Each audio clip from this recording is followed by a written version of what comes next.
이재명 정부의 정동영 통일부 장관이 제시한 평화적 두국가론은 누가 봐도 북한 김정은의 두국가론에 대한 수용에서 비롯된 것이다.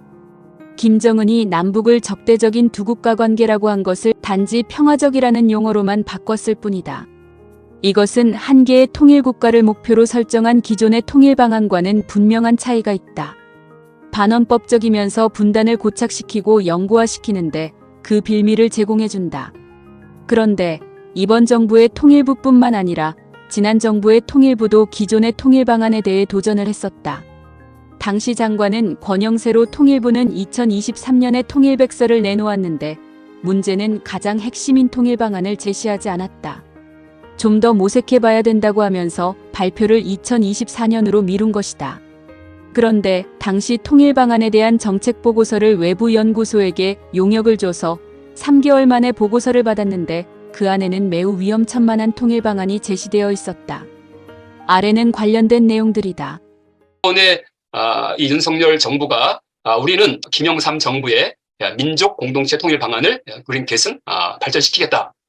그러면서 3단계 통일 방안을 우리는 계승한다. 근데 이제 김영삼 정부의 3단계 통일 방안이 우리 중앙회장님이 잘 말씀해 주셨는데 1단계는 화해협력, 그다음에 2단계는 남북연합, 3단계는 통일국가 완성 이런 단계입니다.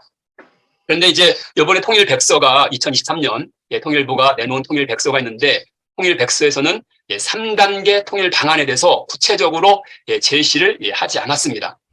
근데 사실 이것이 가장 어떻게 보면 핵심인데 이제 그 부분을 좀 더 고민을 하려고 하는지 몰라도 이번에 통일백서에서는 제시하지 않았습니다. 그런데 제가 이제 이것이 이제 언론 기사도 이미 터진 부분이 있지만 통일부가 용역을 줘서 한국정치학회가 2022년 12월 달에 3단계 통일 방안에 관한 그런 제안서를 보고서를 제출했습니다. 근데 여기 지금 보신 것처럼 3단계 통일 방안의 3단계가 저런 식입니다.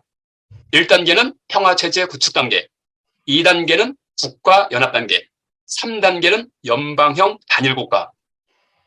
연방형 단일국가.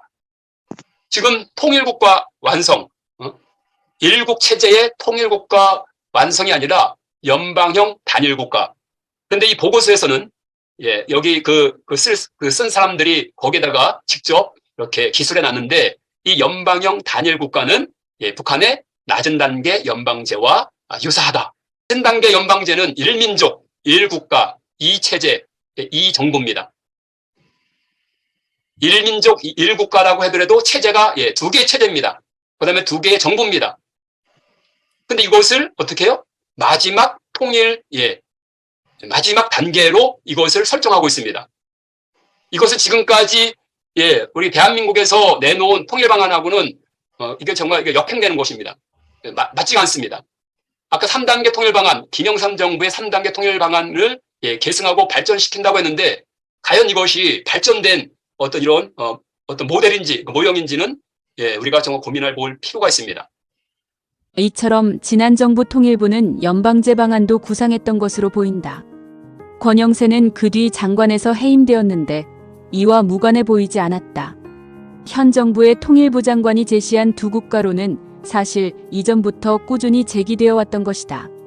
통일 방안의 2단계인 남북연합을 두 체제가 아닌 두국가로 해석하려는 시도들을 계속해왔다. 이 정부에서도 마찬가지다. 대한민국 헌법과 통일 방안에 대한 지속적인 도전을 잘 막아내야 할 것이다. 대한민국의 최종 목표가 통일국가임을 밝히는 통일 방안을 잘 고수해야 할 것이다.